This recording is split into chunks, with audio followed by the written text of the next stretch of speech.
So now we'll get back into football.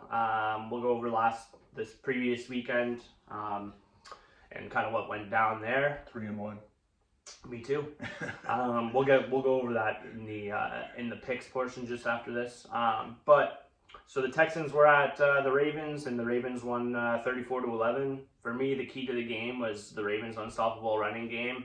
Lamar ran for 100 yards. Justice Hill, who's relatively unknown, not really known as like a dynamic guy, 66 yards. Gus the Bus ran for 40 yards, and you even got Dalvin Cook in there a little bit, sprinkling 23 yards from him too. Like everybody, not too bad. No? Yeah, everybody was kind of out there doing their job. So to me, the key to that game was their running. And I think the key to their next game will be also running. Will KC be able to stop their run defense? If they can, I think they can win. We'll see. But yeah, that was this weekend's game. My take was the defense, the Ravens defense, their secondary, their line. They only rushed 4 the whole game, and they had pressure on CJ pretty much the whole game. They may have. I think they might have a spotter on Mahomes this weekend when they play him. They might have 5, but I definitely, that Ravens defense looks so strong. So strong. Well, yeah, they are very, very elite defense. They're definitely the best defense in the playoffs. Them and the Niners are, I would say, close. But those are probably the 2 most prolific defenses still left in the playoffs. Yeah. Speaking of the Niners, they actually won this weekend as well. So the Packers came to town, and it was a close one.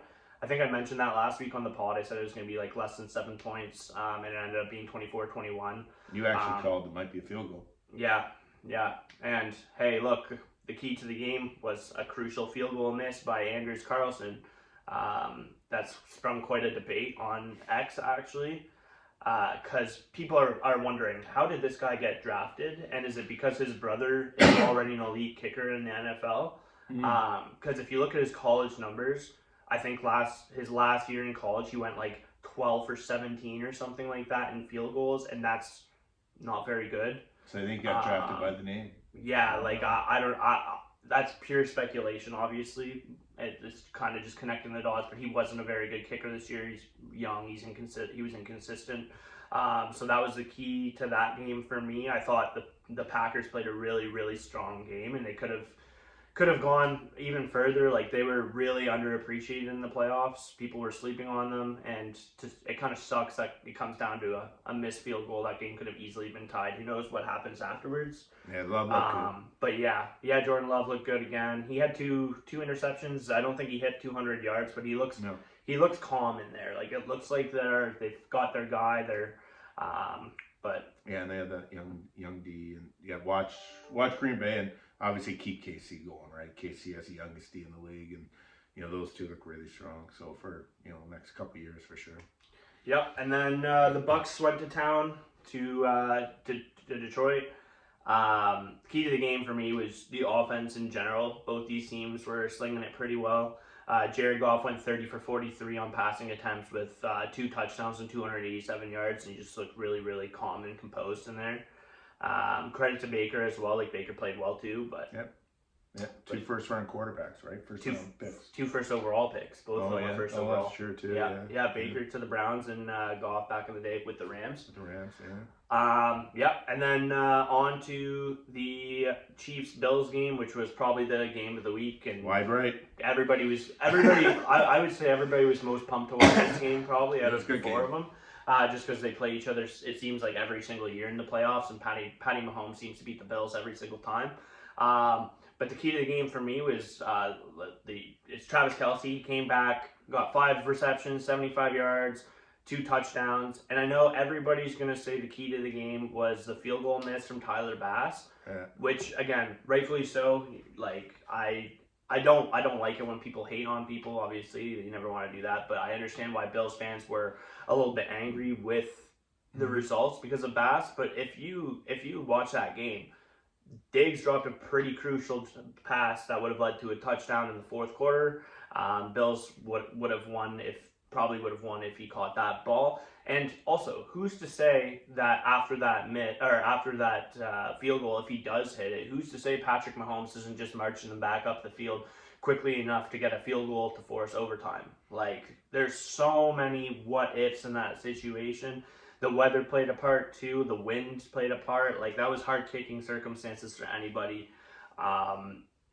So I don't think the key to the game was that miss. I think the key to the game was Travis Kelce and other issues within the Bills system that could have been solved. Well, yeah, Josh Allen had 2 deep passes, right? Both of them got dropped by the receivers, right in their hands too. Like should have caught that. The play right before they kicked the wide right. You know, he had the guy in the end zone. I know he got hit. Chris was Jones hit him, and you know but he could have hit Diggs on the short out. Yeah, I think right? on his release going to the end zone there, he got a little bit of a hand. Yeah. I thought it was going to be a touchdown as soon as it came out of his hand because I saw the guy sneaking in the middle wide open, and then. But he could have hit Diggs 10 yards. Yeah, he could have had it. I remember them actually breaking that play down and showing us that they had Diggs over the middle as well. So it would have shortened that wide right field goal. Yeah. Speaking of Diggs, he struggled since week 9. He wasn't good at all after week 9. Khalil Shakir was actually their best receiver stats wise over that stretch. So that kind of makes me think: do you think a Bills reset is like necessary, and does trading Diggs away make sense? Kind of like what the Chiefs did with Tyreek. I don't hate the idea. I think a change-up might be nice because this team every year, it seems that they've got such a good team every year, but they can't make it far enough in the playoffs. I think something needs to give there. But Diggs hasn't been really part of the offense since they switched to Joe Brady, right? Yeah. So, you know, he's kind of been second fiddle there. And Diggs is one of those guys where he needs to be the primary, offensive target regardless. You know, they could probably trade him, get some help on their D. It's so hard to get actual players back in trades in the NFL. Like, I could see him going for like maybe a second round pick. Picks are valued so highly in the NFL. Like, well, what did Casey? Do you know what Casey got for Hill? Yeah, not off the top of my head. But I think it was a little different because I could be wrong, but I think Reek may have had a little bit longer contract. Oh, okay, I think he might have had a little bit more longevity, and I mean. Tyreek is a much better wide receiver than Stephon Diggs, to be honest with you. Like, Tyreek is that guy. I think Diggs could be that guy too. So, and I'm a Bills homer, so fine. Like, Diggs is ultra talented, but I think Tyreek is kind of that next tier up, in my opinion. But, anyways, so we'll quickly too go over our picks from last week. So last week we each went 3-1. I picked KC, Detroit, and San Fran. He had Baltimore, San Fran, Detroit, and right now we're actually 7-3 each after 2 playoff weeks, which is pretty good when you're batting over 500 on picks. Too. Not bad, but I had Buffalo. Yeah, Buffalo lost. Yeah. I was only saying the winners. Oh, okay. Yeah. No, I was just saying which picks we won. All right, I know what you're saying now. Sorry. Yeah. So first game this week, we got KC going into Baltimore. Who you got? I got a mini upset, I guess, to say the least. But I got KC winning this one. I think that the Ravens' run game is so good. It's elite, right? And I think they will win this game if they can't stop the run and they have to throw the ball. If they throw the ball a lot, I think KC wins, and I think Chris Jones is going to be out there causing headaches for Lamar, and I think Lamar's going to have to throw. I also think Steve Spagnuolo, the defensive coordinator in KC, is an absolute genius, and he's going to come up with some kind of scheme that will slow down Lamar. So KC's going to win this game.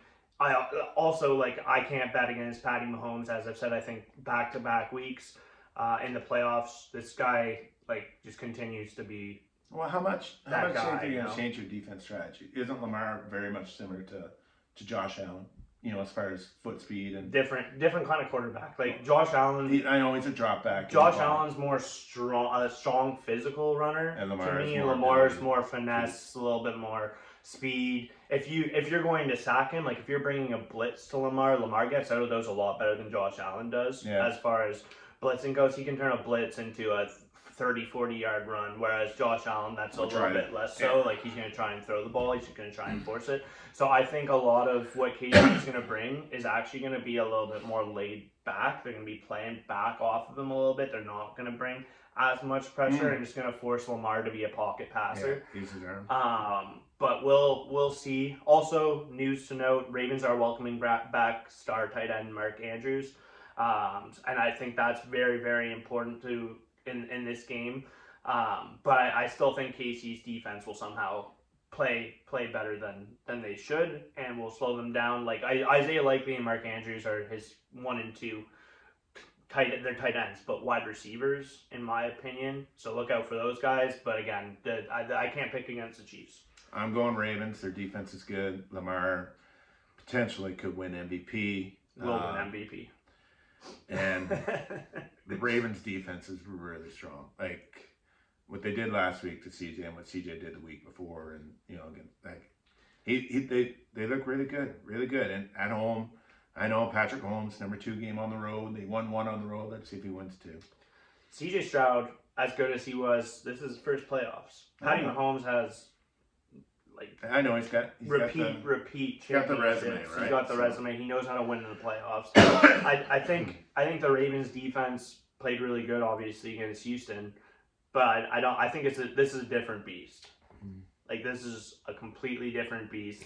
Like Patty Mahomes is too good, in my opinion. But anyways, off to the next one. Lamar's not bad.